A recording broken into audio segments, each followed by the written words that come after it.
مسیح خداوند میں آپ سب کو بہت بہت سلام قبول ہو۔ میں فادر عامر بھٹی اپنے اس سیشن، اپنے اس خوبصورت پروگرام ایمان اور سمجھ کے ساتھ آپ کے سامنے حاضر ہوں۔ ایمان اور سمجھ یعنی ایمان بنا سمجھ کے انکمپلیٹ ہے، مکمل نہیں، نامکمل ہے۔ اسی طرح تمام وہ باتیں جو ہمیں ایمان میں تقویت بخشتی ہیں، انہیں بہتر طور پر جاننے کے لیے ہم نے اس پروگرام کا انعقاد کیا ہے۔ ہم نے آج خاص طور پر فادر فریاد انصر کو اپنے درمیان دعوت دی ہے۔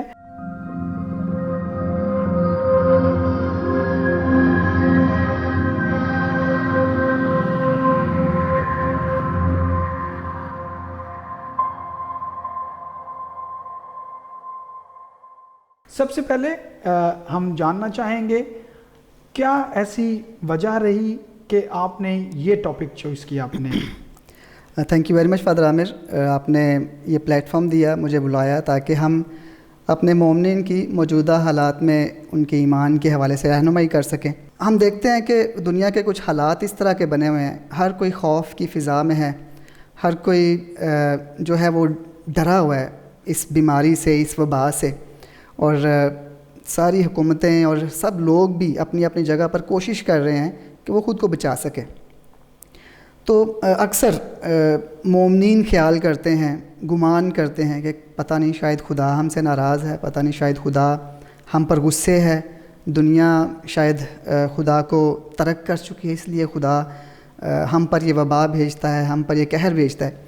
اور پھر آپ نے بھی ضرور دیکھا ہوگا، میں نے بھی نوٹ کیا کہ ان دنوں میں کافی پاسٹرز اور مذہبی رہنماؤں کی طرف سے بھی کچھ ایسی ہی تشریح ملی کہ کیونکہ انسان خدا کو بھولتا جا رہا ہے اور کیونکہ وہ خدا کی راہوں سے بھٹک چکا ہے اور انسان گناہوں میں اضافہ کرتا جا رہا ہے، اس لیے خدا انسان سے غصے ہے، خدا کا قہر جو ہے وہ انسان پر نازل ہوا ہے، خدا کا غضب بھڑکا ہے۔ اور اکثر ایسے مذہبی لیڈران جو ہیں اور پاسٹرز جو ہیں اپنی اس تشریح کی بنیاد جو ہے وہ بائبل مقدس کے مختلف حوالوں پر رکھتے ہیں۔ جیسے تکوین کی کتاب 6 سے 8 باب میں ہم حضرت نوح کی کہانی دیکھتے ہیں، پڑھتے ہیں کہ حضرت نوح کے دور میں دنیا میں گناہ بہت بڑھ گیا اور خدا اپنے قہر میں، اپنے غصے میں، اپنے غضب میں سیلاب بھیجتا ہے بارش کے ذریعے سے، اور سب انسان جو ہیں وہ مر جاتے ہیں، ہلاک ہو جاتے ہیں۔ حضرت موسیٰ کے دور میں فرعون جو ہے وہ خدا کو ماننے سے انکار کرتا ہے، اس کی قوم کو چھوڑنے سے انکار کرتا ہے، اور اس طرح سے فرعون پر اور مصری قوم پر بہت ساری وبائیں، بہت ساری سزائیں ان کو ملتی ہیں، اور یہ خروج کی کتاب میں درج ہے۔ اس کے علاوہ خروج کی کتاب میں، اخبار، عدد، یوشوا، قضات اور ملوک کی کتابوں میں بارہا اسرائیلی قوم جب جب سرکش ہوتی ہے، جب جب وہ خدا کو بھولتے ہیں، جب جب وہ خدا کو چھوڑتے ہیں، اس کی نافرمان برداری کرتے ہیں، تو لکھا ہے کہ خدا ان سے ناراض ہوتا ہے، خدا انہیں دوسری قوموں کے حوالے کر دیتا ہے، خدا انہیں ہلاک کرتا ہے، خدا ان پر وبائیں بھیجتا ہے۔ جیسے خروج 32 باب میں ہے، اخبار 10 باب میں ہے، عدد 14 باب میں، اور اس طرح سے بہت بے شمار حوالہ جات آپ پڑھتے ہیں۔ کیا واقعی خدا انسان پر غصے ہے اور خدا انسان کو اپنے غصے میں اور اپنے قہر میں ہلاک کرتا ہے؟ تو یہ اس کا مین جو تھیم ہے، اس کی جو انڈرسٹینڈنگ ہے کہ ہم سمجھنے کی کوشش کرتے ہیں کہ کیا خدا انسان کو اس کے گناہوں کی سزا دیتا ہے؟ گناہ کیا ہوتا ہے اور اس کے بارے میں ہماری تعلیمات کیا ہیں؟ میں سب سے پہلے کیٹیکزم میں سے گناہ کی تعریف اپنے مومنین کے لیے، اپنے سامعین کے لیے پیش کرنا چاہتا ہوں۔ انگلش کی بجائے میں صرف اردو ترجمہ آپ کے سامنے کہ ہماری جو مسیحی تعلیم ہے اس میں گناہ کو کس طرح سے متعارف کروائی، اس کی تعریف کیا ہے۔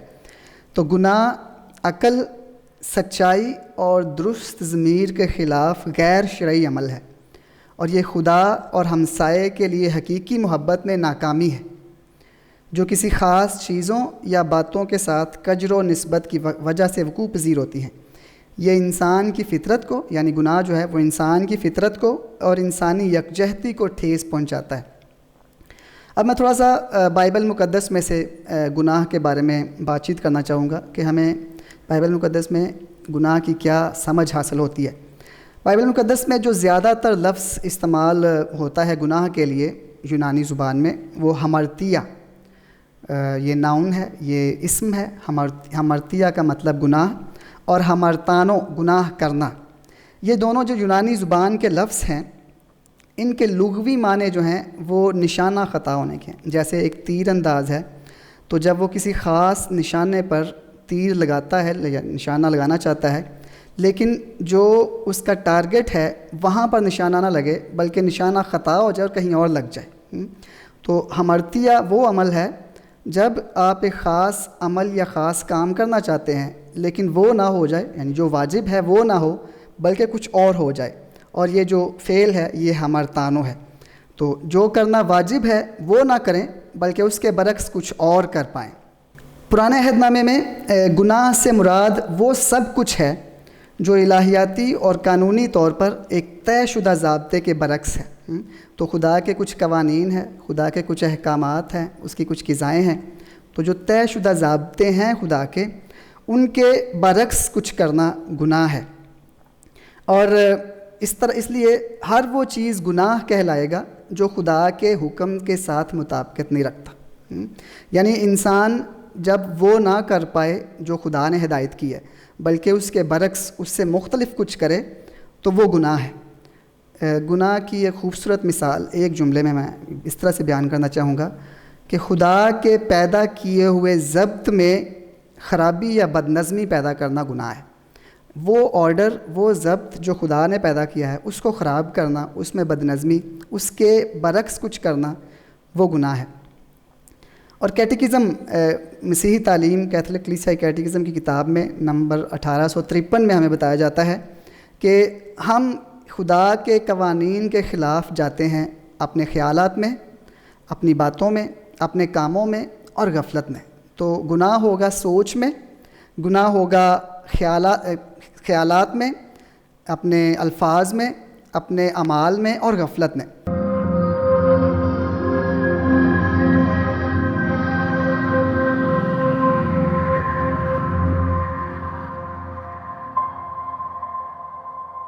جی، تو یہاں تک ہم نے جانا گناہ کے بارے میں، اس کی ڈیفینیشن اور کون سے ایسے ضوابط ہیں، شرائط ہیں یا کون سے ایسے اعمال ہیں جن کو کرنے سے گناہ سرزد ہوتا ہے. اس کے ساتھ میں سمجھتا ہوں کہ جو دوسرا سوال ہمارے ذہن میں آتا ہے اس بات سے، تمام اس وضاحت سے جو فادر فریاد نے پیش کی، کہ کیا جب انسان اپنی آزاد مرضی سے سمجھ رکھنے کے بعد خداوند کا حکم توڑتا ہے یا اس سے گناہ سرزد ہوتا ہے، کیا اس کی انسان کو سزا ملتی ہے یا خدا انسان کو اس کے گناہ کرنے پر سزا دیتا ہے؟ تکوین کی کتاب 2 باب و 17 آیت میں جب خدا حضرت آدم کو نیک و بد کی پہچان کے درخت کا پھل کھانے سے منع کرتا ہے، تو وہاں پر لکھا ہے، تو خدا کے الفاظ، لیکن نیک و بد کی پہچان کے درخت کا نہ کھانا، کیونکہ جس دن تو اس میں سے کھائے گا تو ضرور مرے گا. کیونکہ جس دن تو اس میں سے کھائے گا تو ضرور مرے گا. تو حکم توڑنے سے، یعنی کہ گناہ کرنے سے، اس کا جو اس کے بعد ہے تو ضرور مرے گا. رومیو کے نام خط اور 6 باب 23 آیت میں پولس رسول بھی اسی بات کی بابت لکھتا ہے، کیونکہ گناہ کی مزدوری موت ہے. گناہ کی مزدوری موت ہے.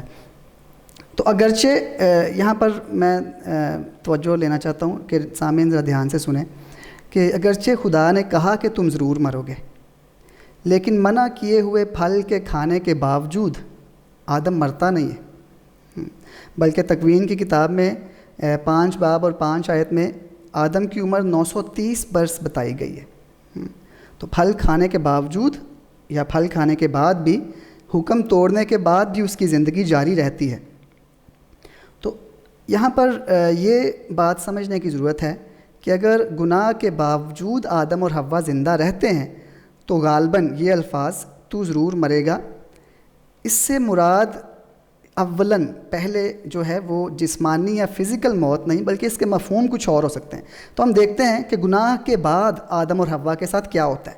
سب سے پہلے لکھا ہے تکوین 3 باب 7 آیت میں کہ دونوں کی آنکھیں کھل گئیں اور اپنی اوریائی محسوس کر کے انہوں نے انجیر کے پتوں کو سی لیا اور اپنے لیے لنگیاں بنائی. اور پھر 8ویں آیت میں ہے، انہوں نے خداوند کی آواز سنی تو آدم اور اس کی بیوی باغ کے درختوں میں خدا کے حضور سے چھپ گئے. تو ان کو اپنی اوریائی محسوس ہوئی، ان کی آنکھیں کھل گئیں، اوریائی محسوس ہوئی، خداوند کی آواز سنی تو وہ چھپنے لگ گئے. ان آیات میں ہم دیکھتے ہیں کہ آدم اور حوا کو یہ احساس ہوتا ہے، ان کی آنکھیں کھل جاتی ہیں، سمجھ آ جاتی ہے، ان کو احساس گناہ ہوتا ہے، اور احساس گناہ کے باعث تو شرمندگی ہے، جسے اردو انگلش میں ہم گلٹ کہتے ہیں، تو وہ گلٹ ان کو فیل ہوتا ہے، جس کے وجہ سے وہ خدا سے چھپتے ہیں اور وہ ان کو اپنی اوریائی محسوس ہوتی ہے، وہ ننگا محسوس کرتے ہیں خدا کے حضور۔ دوسری بات جو گناہ کے کرنے کے بعد ہوتی ہے،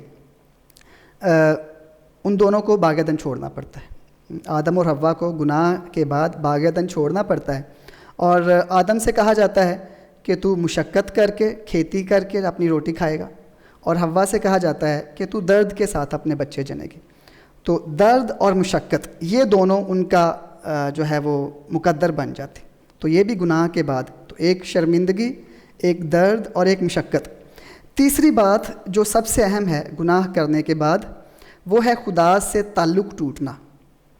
گناہ کا ارتکاب کرنے سے آدم اور حوا کا خدا کے ساتھ وہ پہلے جیسا رشتہ نہیں رہتا جو گناہ کرنے سے پہلے تھا، وہ فضل کی حالت کو کھو دیتے ہیں، ان کا جو مقام پہلے تھا وہ اس مقام سے گرتے ہیں۔ اس لیے انگریزی میں بڑا مناسب لفظ اس کے لیے استعمال کیا گیا ہے، دا فال، تو وہ اپنے اصلی مقام سے گرتے ہیں۔ تو شرمندگی، درد، مشقت اور پھر خدا سے تعلق کو ٹھیس پہنچنا، یہ گناہ کرنے کے بعد جو ہے نتائج سامنے آتے ہیں۔ بس یہ الفاظ خداوند کے تو ضرور مرے گا، اس سے مراد اولاً جیسے میں نے کہا جسمانی موت نہیں، بلکہ زیادہ بہتر تفسیر یہ ہے کہ اس سے مراد ایک روحانی موت ہے، یعنی خدا سے تعلق یا رشتہ ٹوٹتا ہے۔ اس لیے یہاں پر ہماری کیٹیکزم کی جو تعلیمات ہیں وہ بھی بڑی مطابقت رکھتی ہیں اس ساری بات چیت کے، کہ گناہ کے جو اثرات ہیں وہ دو طرح کے، ایک ٹیمپرل پنشمنٹ اس کو بولتے ہیں، ٹیمپرل، اور ایک ایٹرنل، ایک عارضی اور ایک دائمی۔ تو عارضی یہ ہے جو آدم اور حوا محسوس کرتے ہیں، شرمندگی ہے، درد ہے، مشقت ہے، اور دائمی خدا کے ساتھ تعلق ٹوٹنا، تو ہمیشہ کی سزا وہ ہے۔ گناہ کا ارتکاب کرنے سے آدم اور حوا زندہ تو رہتے ہیں، لیکن یہ زندگی الہی زندگی نہیں ہے۔ بس یہاں موت سے مراد جو ہے وہ ملاپ کا خاتمہ ہے، خداوند کے ساتھ ملاپ کا خاتمہ ہے، کہ جس دن تو اس پھل میں سے کھائے گا تو ضرور مرے گا، میرے ساتھ تیرا تعلق ٹوٹ جائے گا، میرا اور تیرا وہ تعلق نہیں رہے گا جو پہلے ہمارا ہے۔ اب جیسے آپ نے کہا کہ کیا یہ خدا کی طرف سے کیا گناہ کے یہ نتائج، تو میں اس کو سزا کی بجائے بہتر ورڈ جو ہے وہ کانسیکوینسز آف سن، گناہ کے یہ اثرات یا گناہ کے یہ نتائج، کیا ان کا موجد خدا ہے؟ جیسے آپ نے سوال کیا، کیا یہ خدا ہے جو یہ سزا دیتا ہے، جو گناہ میں یہ نتائج رکھتا ہے؟ اور گناہ کے نتائج میں یہ جو مشقت ہے، یہ جو مصیبتیں ہیں، اور جو زلزلے ہیں، وبائیں ہیں وغیرہ، یہ سب خدا کا غضب ہے، خدا کا غصہ ہے جو گناہ کے نتیجے میں ہم پر بھڑکتا ہے۔ تو میرے خیال میں یہاں پر یہ بڑا ہی مشکل بھی ہے اور قدر حساس بھی ہے، تو سامعین سے بھی کہ اس بات کو دھیان سے سنیں اور سمجھنے کی کوشش کریں۔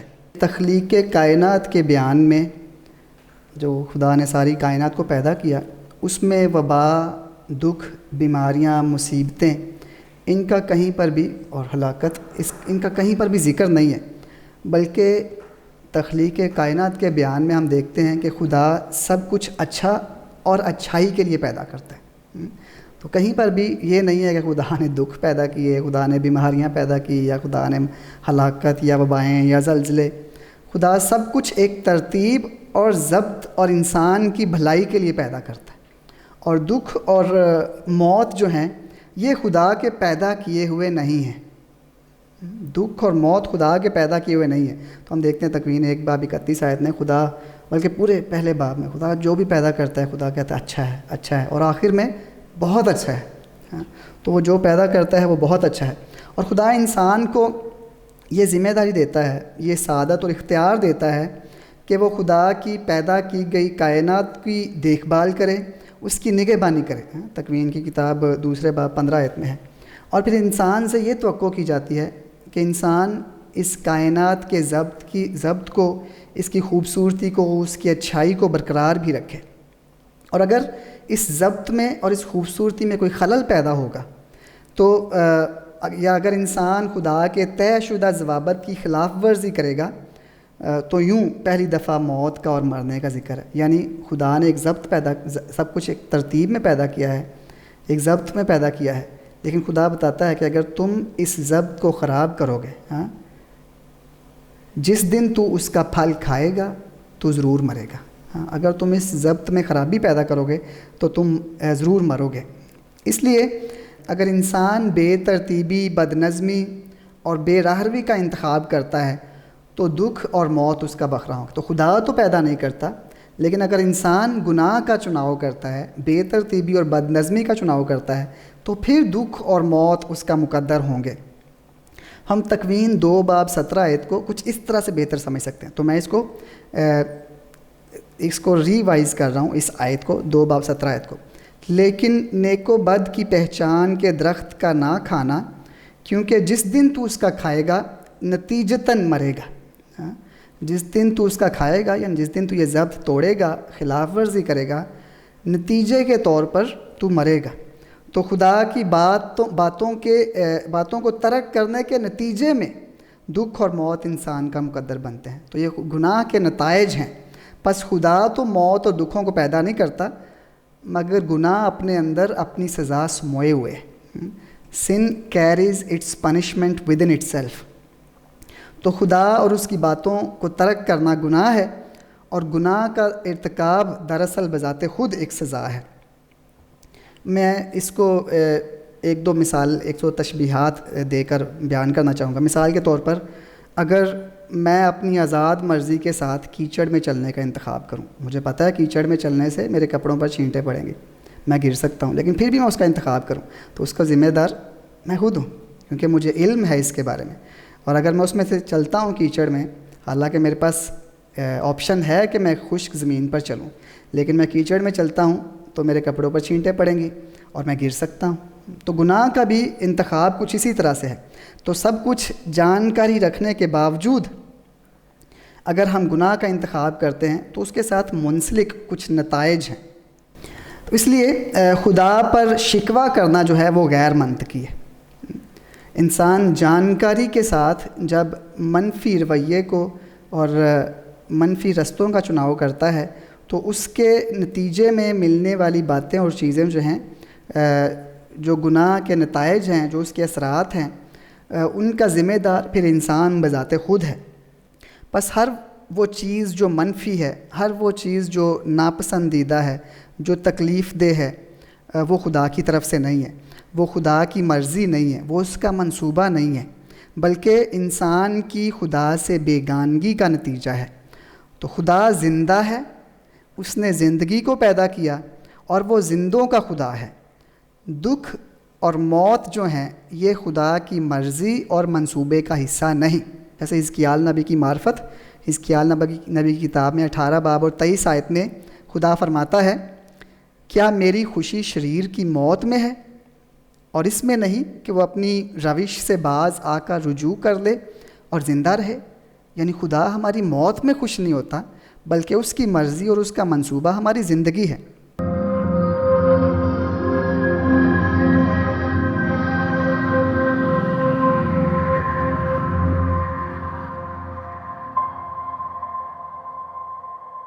انسان کی بربادی خدا کے منصوبے کا حصہ نہیں, کہیں پر بھی نہیں, بلکہ انسانی گناہ کے باوجود خدا چاہتا ہے کہ انسان بچیں. انسان گناہ کرتے ہیں, خدا کو ترک کرتے ہیں, چھوڑتے ہیں, بھولتے ہیں, اس کے باوجود خدا چاہتا ہے کہ انسان کو بچا لے, انسان کی نجات چاہتا ہے, انسان کو ہلاکت سے بچانا چاہتا ہے. اس لیے میں آپ کے اس پروگرام اور آپ کے چینل کے توسط سے اپنے تمام ناظرین سامعین کو یہ بتانا چاہتا ہوں کہ اس دنیا میں رہتے ہوئے انفرادی طور پر یا اجتماعی طور پر ہم پر جو مشکلات آتی ہیں, ہم پر جو ناگہانی آفات ہیں, زلزلے ہیں, وبائیں ہیں, یا عام بیماریاں بھی ہیں, ان کا موجد خدا نہیں, ان کا عامل خدا نہیں. اور یہ کہنا قطعاً درست نہیں کہ یہ خدا کی طرف سے ہیں, یا خدا ہم پر یہ سزائیں, یہ وبائیں اور یہ آفات اور یہ سب طرح کے دکھ بھیجتا ہے, یا وہ ہم کو مصیبت میں مبتلا کرتا ہے. یہ کہنا درست نہیں. اور یہ زندگی کے خدا کو اور جو کہ رحیم ہے، جو مہربان ہے، جو ہم سے پیار کرتا ہے، یہ اس کے امیج کو مسخ کرنے کے مترادف ہے۔ ایسا کہہ کر ہم خدا کی غلط تصویر پیش کرتے ہیں۔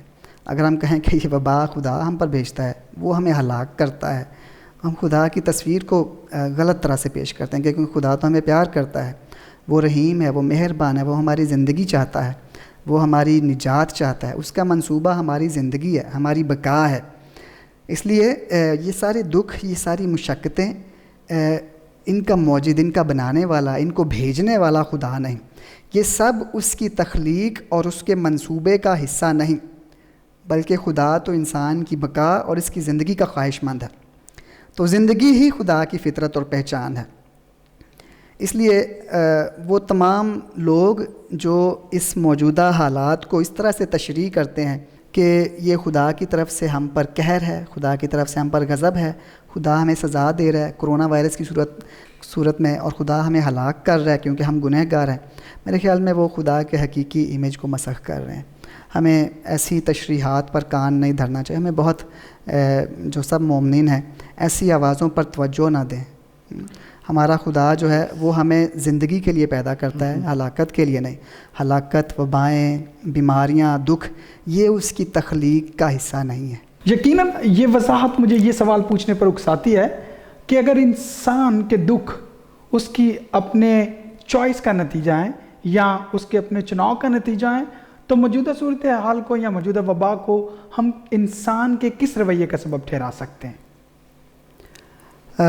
جیسے ابھی تک آپ نے ذکر کیا کہ ہم یہ طے کر چکے ہیں کہ جو بھی دکھ، مصیبتیں، وبا، ہلاکت ہم پر ہوتی ہے، یہ ہماری اپنی چوائسیز، یہ ہمارے اپنے چناؤ کا حصہ ہیں، اور جو خدا کے احکامات، اس کے قوانین اور اس کے ضبط کو چھوڑنے، ترک کرنے، اس کے برعکس کچھ کرنے کے نتائج ہیں، اس کے اثرات ہیں، جس میں ہماری آزاد مرضی شامل ہے، جس میں ہماری آزاد مرضی جو ہے وہ شامل ہے۔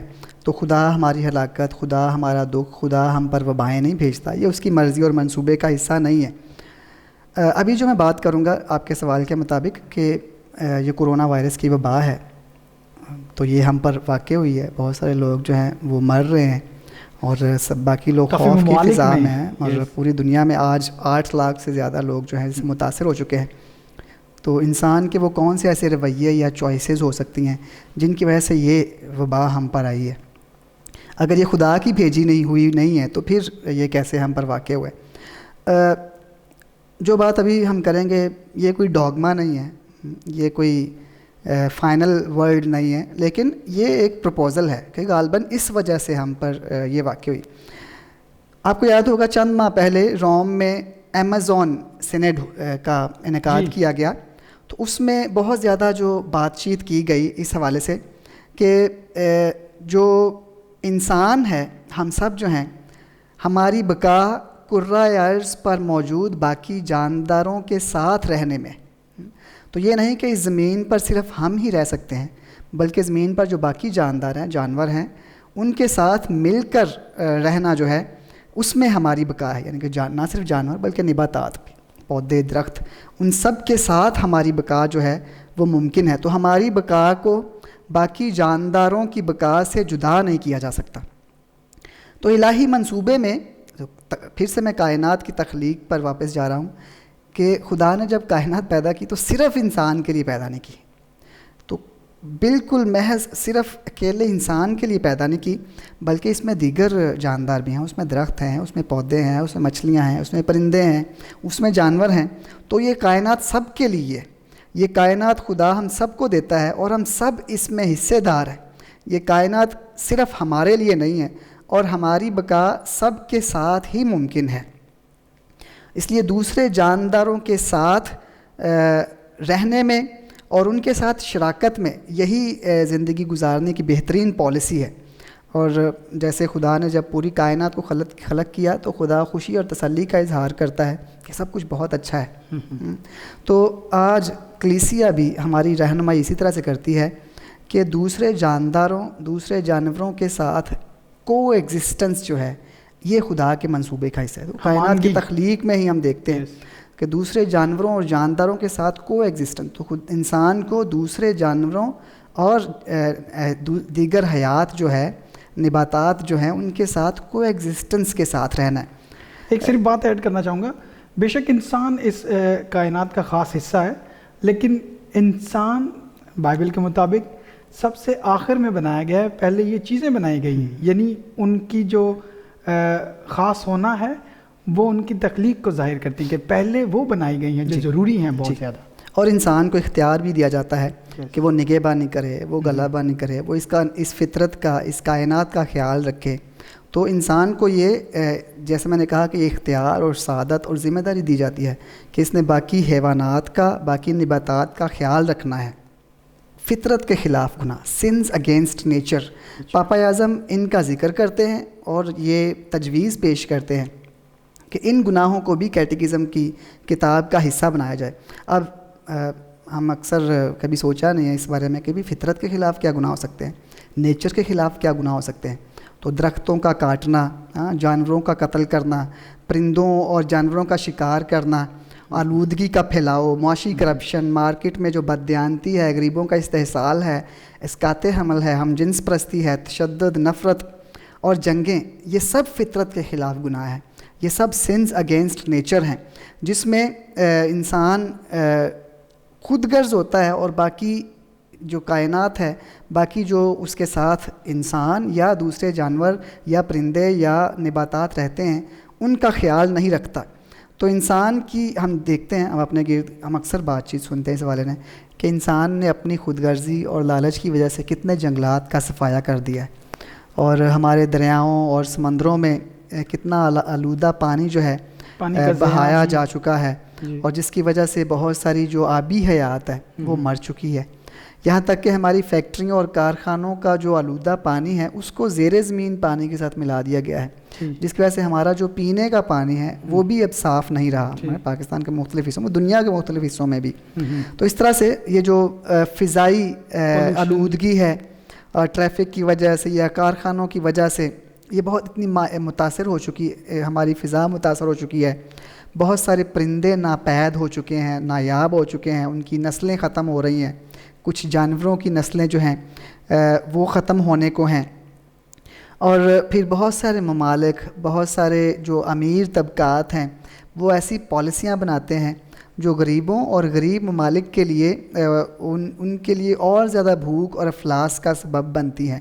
تو ایسی یہ باتیں اور ایسی اور بہت ساری باتیں جو ہیں وہ فطرت کے خلاف ہیں۔ انسان اپنی خود غرضی میں، اپنے لالچ میں دوسرے انسانوں اور دوسری حیات جو ہیں، دوسرے جانوروں اور نباتات، ان کا خیال نہ رکھے، بلکہ صرف اپنی خود غرضی اور لالچ کے تحت کچھ ایسی پالیسیاں، ایسے اقدامات کریں کہ دیگر حیات کو نقصان پہنچے اور ان کا خاتمہ ہو۔ اور فادر، ہم نے جیسے پہلے طے کر چکے ہیں اپنی گفتگو کے شروع میں کہ گناہ جو ہے وہ خدا کے تخلیق شدہ ضبط میں بد نظمی پیدا کرنا ہے، کہ خدا نے جو ایک ضبط بنایا ہے، پیدا کیا ہے، اس کے خلاف جانا یا اس کو خراب کرنا جو ہے یہ گناہ ہے، اس میں بد نظمی پیدا کرنا گناہ ہے۔ تو یہ غالباً یہ جو ناگہانی آفات ہیں، یہ جو وبائیں ہیں یا جو زلزلے ہیں اور ان کے نتیجے میں ہونے والی جو ہلاکتیں ہیں وہ بھی شاید کچھ ایسے ہی گناہوں کے اثرات ہیں۔ تو کرونا وائرس شاید فطرت کا ایک رد عمل ہے کہ اگر ہم کائنات کی ترتیب اور اس کے ضبط کا احترام نہیں کرتے تو پھر فطرت ہمیں راہ راست پر لانے کے لیے سامان تیار کرتی۔ پاپا اعظم نے حال ہی میں 22 مارچ کو ایک انٹرویو دیا ہے اور اس میں پاپا اعظم اسی حوالے سے بات کرتے ہیں۔ اس میں کہتے ہیں کہ کرونا وائرس کے بحران کے ذریعے فطرت ہمیں جھنجھوڑ رہی ہے کہ ہم فطرت کا خیال رکھیں۔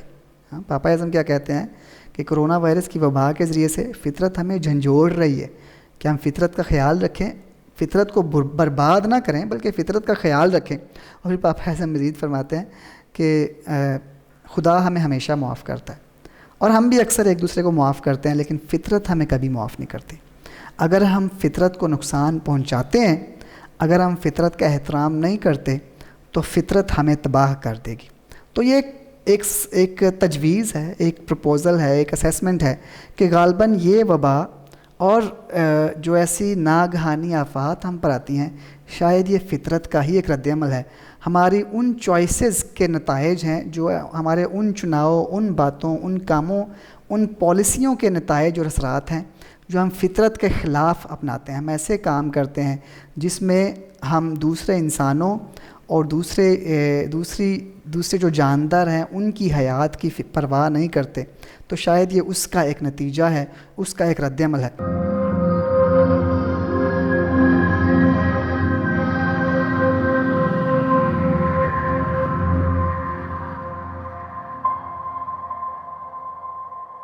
فادر فریاد، میں آپ کی ان تمام باتوں سے سہمت ہوں۔ آپ نے جو دلائل پیش کیے جن میں یہ بات واضح ہے کہ یہ قہر اور یہ تمام ایسے برے حالات خداوند کے منصوبے کا حصہ نہیں ہیں۔ خداوند انسان کی ہلاکت نہیں چاہتا ہے بلکہ اسے بچانا چاہتا ہے۔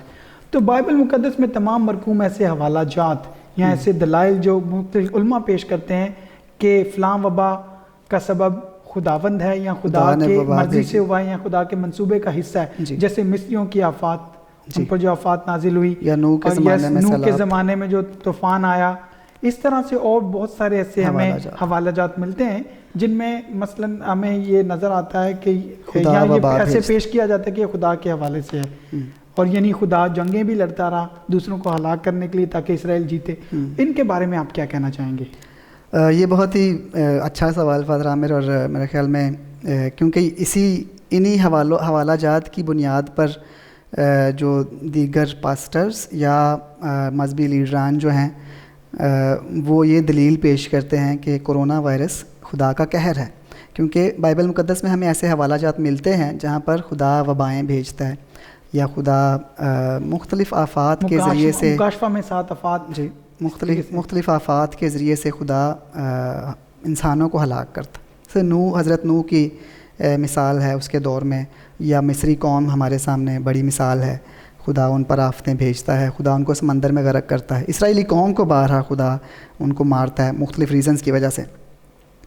میں آپ کے پھر سے اس پروگرام کے ذریعے سے اپنے سامعین کو یہ بات سمجھانا چاہتا ہوں، ایسے تمام حوالہ جات جہاں پر بظاہر خدا لگتا ہے کہ یہ عامل ہے یا موجد ہے یا کارندہ ہے ایک وبا کا، ایک عذاب کا، ایک ہلاکت کا، نظر آنے کو یوں لگتا ہے کہ خدا بھیج رہا ہے یہ وبا، یہ آفت پڑھنے میں یوں ہی سمجھ آتی ہے، لیکن یہ میری بات دھیان سے سننی ہے کہ ایسے حوالہ جات کی لفظی یا لٹرل تفسیر نہ کی جائے، ان کو لفظ بلفظ نہ لیا جائے، جیسے لکھا ہے ان کی بالکل ہو بہو ویسے ہی لفظی یا لٹرل تفسیر یا تشریح نہ کی جائے، بلکہ ہمیں سمجھنا ہے کہ بائبل مقدس میں بہت سارے لٹریری یونراز، بہت ساری ادبی اصناف ہیں، مختلف ٹائپس ہیں، اقسام ہیں لٹریچر کی۔ تو یہ حوالہ جات جہاں پر ہمیں نظر آتا ہے کہ خدا بظاہراً خدا کی طرف سے ایک وبا بھیجی جا رہی ہے یا وہ ہلاک کر رہا ہے، this is a particular type of literature, particular literary genre, تو اس کو اس لٹریری یونرا کے مطابق اسٹڈی کرنے کی ضرورت ہے۔ تو یہ خاص طرح کی ادبی صنف ہے بائبل مقدس میں، جس میں ایک غریب، پسماندہ اور غلام لوگ جو ہیں، جب وہ ایک ظالم حکمران سے یا ایک امیر طبقے سے رہائی پاتے ہیں، آزادی حاصل کرتے ہیں یا فتح حاصل کرتے ہیں، تو وہ اپنے اس رہائی، آزادی اور فتح کے تجربے کو، اس تجربے میں اپنے خدا کی مدد دیکھتے ہیں۔ تو یہ خاص طرح کا لٹریچر ہے جس میں یہ خاص انداز بیاں ہے کہ یہ فتح اور یہ ہلاکتیں ان کو خدا سے منسوب کیا جاتا ہے، اور اس طرح کی تحریر جو ہے وہ نہ صرف بائبل مقدس میں بلکہ قدیم مشرق قریب میں، اینشینٹ نیئر ایسٹ میں، دوسری اقوام میں بھی یہ خاص طرح کی ادبی صنف یا وہ بھی اس طرح سے اپنی تاریخ کو تحریر کرتا ہے۔ تو میں آپ کے سامنے ایک مثال پیش کرنا چاہتا ہوں۔ 9ویں صدی قبل مسیح میں مواب جو ہے، یہ جو موجودہ اردن ملک ہے، مواب کا بادشاہ ہے جس کا نام ہے میشا، اور یہ میشا بادشاہ جو ہے 9ویں صدی میں، اس نے اسرائیل کے بادشاہ کے ساتھ جنگ کی۔ اسرائیل کا بادشاہ عمری تھا اس وقت، جس کا ملوک کی کتاب میں ذکر ہے۔ تو یہ عمری کے ساتھ جنگ کرتا ہے اور یہ جنگ میں فتح حاصل کرتا ہے۔ تو اس جنگ کی جب یہ تاریخ لکھتا ہے تو یہ کچھ اس یوں بیان کرتا ہے. میں آپ کے سامنے پڑھنا چاہتا ہوں تاکہ سمجھ آئے کہ یہ خاص طرح کا انداز بیان ہے جو اس وقت کی اقوام استعمال کرتی تھی اپنی آزادی، اپنی رہائی، اپنی فتح کے تجربات کو. تو یہ میشا تحریر کرتا ہے اپنی جنگ کے بارے میں. میشا لکھتا ہے 9ویں صدی قبل مسیح میں مواب کا بادشاہ کہ عمری اسرائیل کا بادشاہ تھا اور اس نے بہت دنوں تک مواب کو تکلیف دی کیونکہ کیموش اپنے لوگوں کے ساتھ غصے تھا. کیموش جو ہے یہ مواب کا دیوتا ہے، ان کا خدا ہے. تو وہ لکھتا ہے کہ عمری نے، جو کہ اسرائیل کا بادشاہ تھا، اس نے مواب کو بہت دیر تک تکلیف دی کیونکہ کیموش جو ہمارا خدا تھا وہ مواب کے ساتھ، اپنی قوم کے ساتھ غصے تھا. میرے دنوں میں، یعنی میشا کے دنوں میں، کیموش نے مواب کو بحال کیا اور کیموش نے مجھے کہا، تو میرے دیوتا نے مجھے کہا، جاؤ نیبو کی پہاڑی کو اسرائیل سے لے لو. ماؤنٹ نیبو جہاں پر حضرت موسیٰ کھڑے ہو کر تو وعدے کی سرزمین کو دیکھتے ہیں. تثنیہ شرح 32 باب میں ذکر ہے اس کا. تو میشا لکھتا ہے کہ میرے خدا نے مجھے حکم دیا کہ جاؤ اور اسرائیل سے نیبو کی پہاڑی کو لے لو. میں گیا اور اسے لے لیا اور میں نے تمام لوگوں کو قتل کیا، 7,000 مردوں، لڑکوں، عورتوں اور لونڈیوں کو. اور ان کو، تو یہ میشا بادشاہ جاتا ہے اسرائیل کے ساتھ لڑائی کرتا ہے، فتح حاصل کرتا ہے اور بہت قتل و غارت کرتا ہے. تو بتاتا ہے کہ میں نے 7,000 مردوں، لڑکوں، عورتوں اور لونڈیوں کو قتل کیا اور ان کو اپنے خدا اشتار کیموش کے فرمان کے مطابق ہلاک کیا. تو ان کو ہلاک کرنا، ان پر فتح حاصل کرنا، وہ کہتا ہے کہ یہ اپنے خدا کے فرمان کے مطابق میں نے کیا، اپنے معبود کے فرمان کے مطابق میں نے کیا. تو وہ ان ہلاکتوں کو اور اس فتح کو اپنے خدا، اپنے معبود کی موش سے منسوب کرتا ہے. اور ایسی اور بہت ساری مثالیں ہمیں قدیم مشرق قریب میں، یعنی کہ اسرائیل کی ارد گرد کی اقوام کی تحریروں میں ہمیں پائی جاتی ہیں. بس بائبل مقدس میں یہ جو ایسے حوالہ جات ہیں، خاص حوالہ جات ہیں، یہ خاص دور میں ایک خاص حالات و واقعات کے تناظر میں لکھے جاتے ہیں. اور ان حوالہ جات کی تفسیر کرنے کے لیے میں بتانا چاہتا ہوں کہ ہمیں بائبل مقدس کی اصلی زبانوں کی بہتر سمجھ ہونی چاہیے. ہمیں پرانے عہد نامے کے وقتوں کے تاریخی حقائق کی ایک اچھی، ان کے بارے میں اچھا علم ہونا چاہیے. اور پھر آثار قدیمہ کے بارے میں ہمیں جانکاری ہونی چاہیے. آثار قدیمہ کی جو دریافتیں ہیں ان کے بارے میں پتہ ہونا چاہیے. اور پھر آخری بات، ہمیں تفسیر کے جو جدید طریقے ہیں ان کے ساتھ بھی ایک اچھی واقفیت، ایک اچھی آگاہی ہونی چاہیے. ان کے بغیر، یعنی کہ بائبل مقدس کی اصلی زبانوں اور تاریخی حقائق، آثار قدیمہ کی دریافتیں اور تفسیر کے جدید جو طریقے ہیں ان کو جانے بغیر اور ان کی ایک اچھا ان کا علم حاصل کیے بغیر ایسے حوالہ جات کی سطحی تشریح کرنے سے ہم کہ جیسے غیر ذمہ دارانہ فعل سے میں سمجھتا ہوں ہمیں اجتناب کرنا چاہیے. یہ ایک غیر ذمہ دارانہ فعل ہوگا کہ ہم ایسے حوالہ جات کو لے کر اور مومنین کو رہنمائی کریں، اور ان کو رہنمائی نہیں بلکہ ان کو مس لیڈ کریں. بڑا اچھا فریز وہ کہتے ہیں انگلش میں، لٹل نالج از ڈینجرس. تو کم نالج کے ساتھ ہم بڑی بڑی باتیں کرنے کی کوشش کرتے ہیں. اس لیے اور مزید میں کہوں گا کہ ایسے حوالہ جات کو ہمیں پوری بائبل مقدس کے تناظر میں دیکھنا چاہیے، اور بالخصوص خدا یسوع مسیح کی زندگی اور اس کی تعلیمات کے تناظر میں دیکھنا چاہیے. تو ہم دیکھیں گے کہ پوری بائبل مقدس کے جب تناظر میں ان حوالہ جات کا تفسیر کے آلات کے ساتھ مطالعہ کرتے ہیں تو ہمیں پتہ چلے گا کہ خدا دکھ کا، خدا موت کا اور خدا ہلاکت کا خدا نہیں ہے، بلکہ اس کا منصوبہ انسان کی زندگی اور انسان کی نجات ہے. جی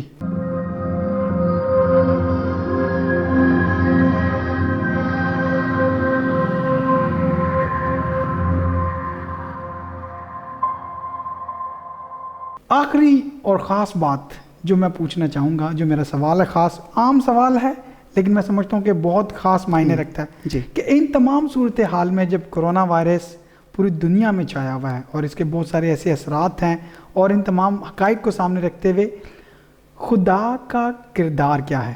خدا کہاں ہے اس وقت؟ خدا کیا کر رہا ہے؟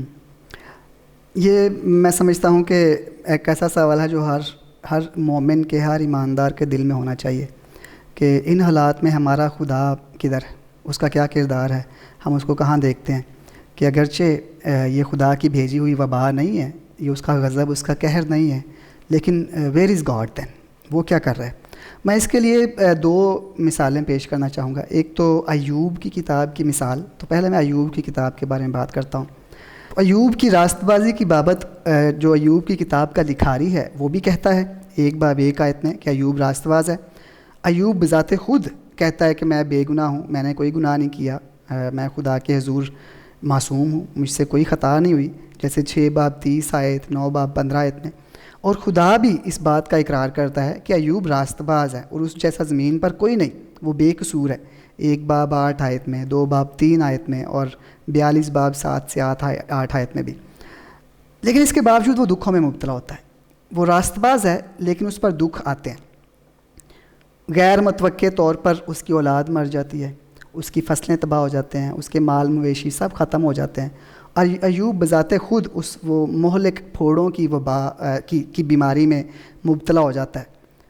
اگر ہم پہلے 2 ابواب تک دیکھیں تو ایوب کی ایک خاص صفت ہے. پہلے 2 باب میں ایوب صابر ہے، وہ صبر کرتا ہے اور خدا کو مبارک کہتا ہے. لیکن تیسرے باب سے ایوب احتجاج کرتا ہے، ایوب سوال کرتا ہے کہ میں نے کوئی گناہ نہیں کیا. جیسے ہم کہہ رہے ہیں کہ انسان کے گناہوں کی وجہ سے اگر اس پر جو بھی نتائج ہیں، جو بھی اثرات ہیں ہوتے ہیں، لیکن ایوب نے تو کوئی گناہ نہیں کیا. اس کے باوجود وہ دکھوں میں ہے، اس کے باوجود وہ کرب کے لمحات میں ہے. اور نہ صرف یہ دردناک ایام اس کی زندگی میں آتے ہیں بلکہ بہت زیادہ شرمندگی بھی، کیونکہ سب لوگ اس کو راست باز سمجھتے تھے. اب اس کے دوست اور معاشرہ بھی اس کو گنہگار سمجھتا ہے، تو اس کے لیے پر ندامت حالات بھی ہیں. تو ایسے حالات میں ایوب سوال کرتا ہے کہ مجھ پر یہ کیفیت کیوں ہوئی ہے، میں کیوں دکھوں میں ہوں، مجھ پر کیوں یہ آفتیں آئی ہیں. ابواب ایوب کی کتاب 38 سے 41 3 چیپٹر یہ جو ہیں، ان میں خدا ایوب کو جواب دیتا ہے. خدا ایوب سے مخاطب ہوتا ہے اور خدا ایوب کو یہ بات سمجھانے کی کوشش، اور ہم سب کو بھی یہ بات سمجھانے کی کوشش کرتا ہے کہ وہ سب باتیں جو ایوب کو سمجھ نہیں آ رہی، اور وہ سب باتیں جو ہمیں سمجھ نہیں آتی، جو ہماری سمجھ سے بالا ہے، جیسے ابھی ہمیں سمجھ نہیں آ رہی کہ یہ ہو کیا رہا ہے، وہ سب باتیں جو ایوب کو سمجھ نہیں آتی، یا وہ سب باتیں جو ہم کہتے ہیں ڈز ناٹ میک سینس، کیوں ہو رہا ہے ہمارے ساتھ ایسا. خدا ایوب کو یہ سمجھانا چاہتا ہے جو تمہیں سمجھ نہیں آتی، آئی نو، مجھے پتہ ہے. جو تمہیں نہیں پتہ اور جو تمہیں سمجھ نہیں آ رہی وہ مجھے پتہ ہے، وہ مجھے پتہ ہے اور میرے اختیار میں ہے، میرے کنٹرول میں ہے سب کچھ. اگرچہ وہ برا ہو رہا ہے، خدا اس کو جانتا ہے. یہ بہت اہم بات ہے کہ خدا کدھر ہے، خدا کا کردار کیا ہے. خدا جانتا ہے اور سب کچھ خدا کے کنٹرول میں ہے. تو ایوب سے خدا یہ توقع کرتا ہے کہ وہ خدا پر بھروسہ رکھے. انسان سے یہ توقع کی جاتی ہے، یعنی ایوب سے اور ہم سب سے یہ توقع کی جاتی ہے کہ ہم ایمان میں قائم رہیں، ہم ثابت قدم رہیں، ہم مستقل مزاج رہیں، دعا میں مستقل مزاج رہیں، اور خدا پر بھروسہ. ایسے حالات جب سمجھ نہیں آتی، جب عقل جواب دے جائے، تو خدا پر بھروسہ رکھنے کی ہم سے توقع کی گئی.